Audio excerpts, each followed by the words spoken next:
এমন একটা স্ত্রী যদি পাইয়া থাকুরে মুমিন,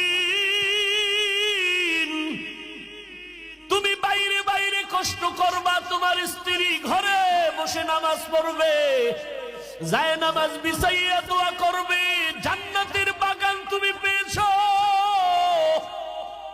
মদিনার নবী বলেন, আমি মুহাম্মদের জীবনটাও শুরু জীবনটাই এমন ছিল।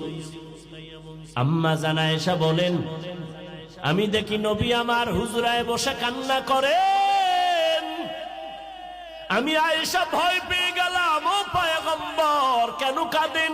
আমি আয়েশার কোনো বেয়াদবি হয়েছে নাকি বলে কেন? আয়েশা রাদিয়াল্লাহু আনহা বলেন, পয়গম্বর 6 বছর বয়সে আমার সাথে আপনার বিয়া হয়েছে। আমি আয়েশার বয়স কত?